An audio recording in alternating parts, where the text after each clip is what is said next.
So, a huge round of applause for Mr. Rohan Carvalho. And the topic is balanced bartending. Good afternoon, everybody. Uh, First of all, I would like to start by saying, the efforts that have been taken by Marambula and Flairology to organize such a competition. So I would like to give a round of applause for the entire team. So my topic is going to be balanced bartending. All right.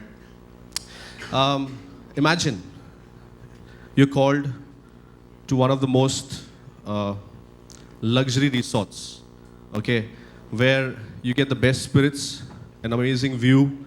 You have a lot of celebrities who come there to party. Particular resort. I saw the beverage list; it was really good. I saw the wine list; it was really amazing.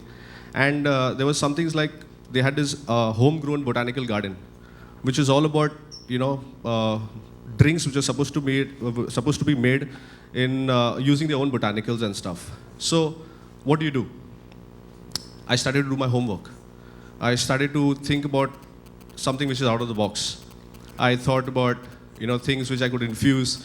I bought a lot of bar equipments which was basically helped me make amazing garnishes which people would just see wow. Because I do believe that presentation and garnish adds to the overall drinking experience. So that was my main motive of this entire training module what I had. And definitely my presentation was more concentrated on the eye appeal of the cocktail. So yeah, I get myself ready and I made my own cocktail menu, whatever it was. So, but to my surprise, when I reached this place, okay, trust me, I enjoyed it a lot because it was really cool. I come to know that you're supposed to make the cocktail without the garnish. And that's what struck me the most. I was like, first of all, the first impression for me was, is it actually possible? I mean, you're selling a cocktail which is, God knows, maybe 2,500 rupees Indian currency over there, and you have to make a cocktail without the garnish. And I was actually taken by surprise because I had worked so hard to prepare my garnish. I did something with molecular, something with Perlini shakers and all that stuff. And in the end of the day, there's no garnish. So that was one process which actually got me thinking like, you know what? Over the period of years what I have been working, I have concentrated so much on the presentation that this is a kind of an eye-opener for me. Like, you know what? There is a section of crowd that totally believes in the drink. They totally believe in all the ingredients which are used is incorporated inside a cocktail. I'm not trying to say that don't neglect the garnish, but yes, over the period of years, I've seen a lot of bartenders, especially whom I have come across. Now I'm in Bangalore, so I've spoken to a lot of bartenders. They're more about, we have mostly concentrated only on presentation. So we had this drink menu, which was basically more of simple drinks. We had straws, and the straws was definitely made of paper. So, there's no hazards in terms of reusable and stuff. And this was the kind of cocktails what I actually made over there. I would like to share another incident what happened to me during that time. I come back to India, and there was some competition which was happening locally. Very good competition. The best of the bartenders take part. They do too much of hard work in terms of getting the quality ingredients and making an amazing presentation. So one of my students just called me up and said, "Okay, Rohan, sir, competition आ रहा है. थोड़ा सा garnish के बारे में बात करना था मुझे." And I said, "Okay, come on, let's have a chat. Let's talk about what the garnish, what we can do and stuff." So to my surprise, this bartender tells me, "Sir, I want a garnish which can outstand everybody else. I don't care if I win or if I lose, but I want my presentation to be kick-ass. I want to go and show everybody that I can do it." And that is what triggered my mind. I said, okay, we all think the same. The reason is because the industry demands the kind of flamboyant presentation. And I told him, you know what, let's concentrate on the drink rather than the garnish. But he was not keen to take that idea. So this was one experience which I thought I wanted to share with everybody, that the basics is very, very, very much important. Over the period of years, we have seen a lot of competitions happening. We have seen amazing bartenders coming out, amazing garnishes coming out. But I think somewhere in the pursuit of getting the presentation right, we have somewhere neglected the crowd that are really focusing on just the cocktail. So this was one experience what I have, which I thought I wanted to share with you, all right? And Yeah. So one of the reasons why this thing worked in that particular place was because they were surrounded with so much of luxury that a cocktail without a garnish, with a beautiful drink, without a garnish was actually beauty. You know, people was actually going for the drink. And I spoke to a lot of guests who come there, and they were all celebrities and all that stuff. And I asked them, like, do you like this drink, or do you like something which has, you know, beautiful garnish, or, you know, some kind of smoke coming out of the drink, or you're looking for something with coating of different kind of spices over it and stuff, because it was supposed to be made with herbs and stuff. They said, no, actually no. We are come here basically to enjoy, and when we come to the bar, we just think about having a good time. The cocktails, yes, it might bring us close to, you know, saying, wow, I want to try that drink because it looks really cool. But end of the day, if the taste doesn't matter, I'm not paying anything for that. So that was one thing which I wanted to share with everyone here, that, you know, in the pursuit of actually going too far in presentation, like Mr. Lama also said, you know, the basics have to be right. So I think we also have to concentrate on that aspect of making your cocktails. As I told you earlier, garnishes and presentations of all cocktail adds to the overall drinking experience, which is very true. We have renowned bars over the world that are coming up with various cocktails. If you can see the slide.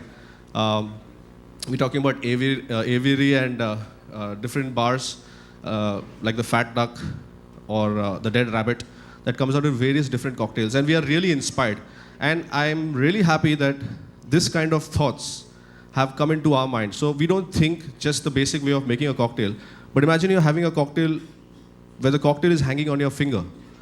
So the idea is really good, but end of the day,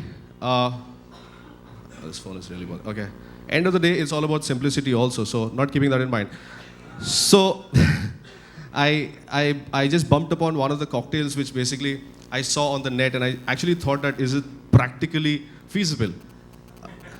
So I just thought, like, you're having a whole lunch over here, and you're having a whole lunch inside your cocktail.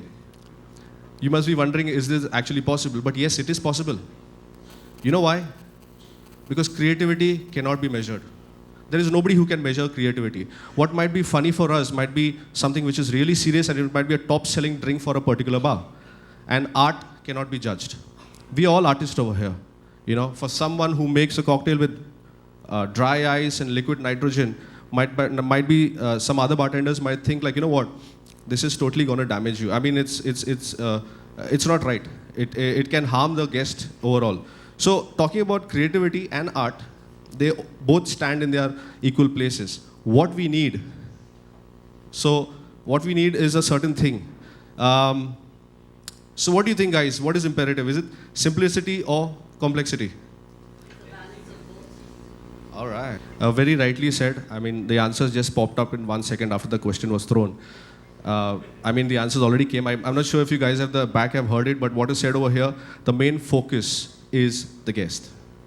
You know, what you might think is simple, maybe the guest might find it boring. But if you think it's boring, some guests might find it luxury. So the answer is very simple. Both are imperative. Yeah. And I think if you look at the slide, balance is the key. So that's what I thought of bringing this. You want to clap hands? You can clap hands. Okay. I actually came here thinking in mind I'll make a cocktail, but then this thing was really, you know, back of my mind that I wanted to share, given the opportunity to share it with so many bartenders and budding bartenders who are going to be there.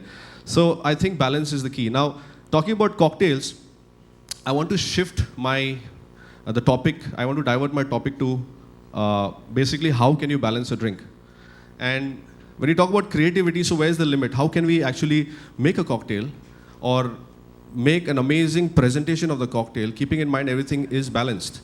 Because a cocktail without a balance is not a cocktail.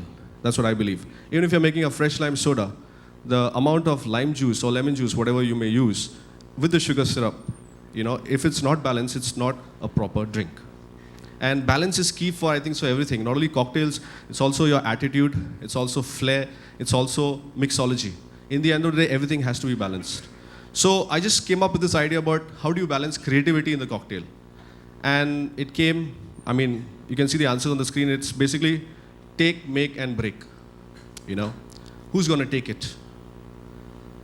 That was the same answer what Mr. Lama just gave you. It's your guest. So the main priority of the entire presentation when it comes to creativity, you have to keep in mind the focus of your guest. I was misguided when I was called for the training. I didn't know what was actually required for those kind of guests who comes there.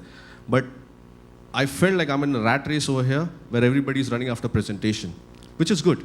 But end of the day, if the guest doesn't like it, if the guest says, no, the cocktail is not tasting good, though it looks amazing, I've not done a good job.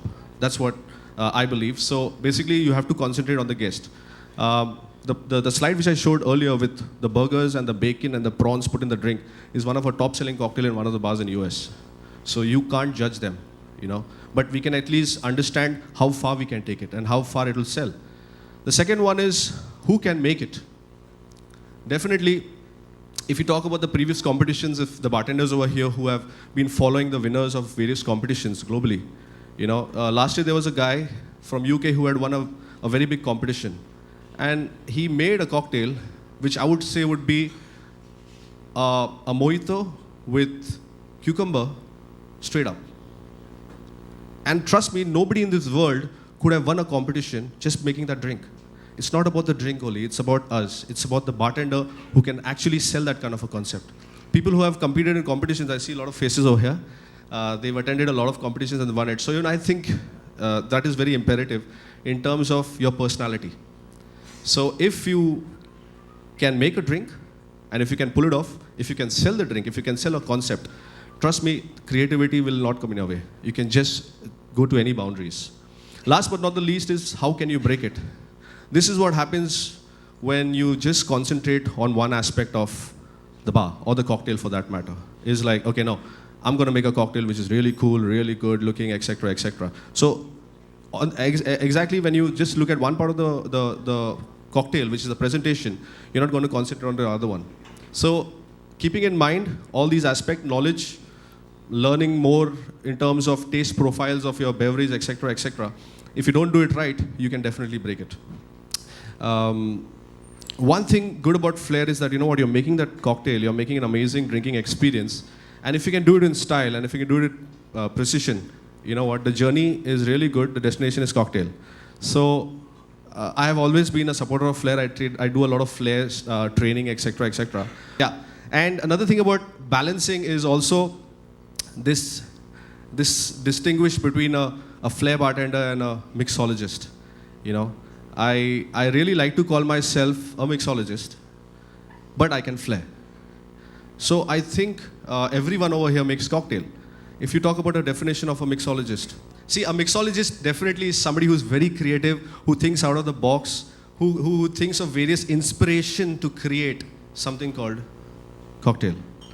Who makes cocktail? It's the bartender who makes a cocktail. End of the day, we all started off from that particular thing which is called cocktail, which is so important to us. Let's talk about a Flair bartender. A Flair bartender is a bartender who also makes a cocktail, but he has specialized in a different form, and he has taken it to a certain level, which requires a lot of dedication, precision, hard work. But end of the day, I think both of us are connected to one thing called the cocktail. So, but Flair also means the way you hold your jigger, the way you shake, the way you hold your bottle. So yeah, that's what I'm saying. So I think that this, the balance of both Flair and mixology, they work hand in hand. It might not be how you basically throw the bottle, it also might be just standing on the bar at the last minute, making shots and pouring in the guest's mouth. That's your presence of mind which goes with it. So I think all of us should have that. All of us should think towards that. It's not only about throwing bottles, it's also about using your other skills to make sure the journey is really beautiful. Destination is cocktail. Okay. Balanced bartending. Okay, obviously you take a lot of ideas from mentors. So one of the very important thing about the entire equation is attitude, skill and knowledge. I feel cocktails can be learnt. I feel Flair can be learnt. But attitude is something which basically gets both of these things together and makes an amazing experience for the guest. So I think a lot of you might agree with this point. Attitude is one of the major important facts when it comes to bartending. Skill and knowledge, yeah, you can develop that. With that, I come to the end of the slide. I'm sure. Once again, thanks, Pankaj. Thank all the bartenders to be here to sit patiently and hear what I had to say. I hope I've just made a small difference in your thought process.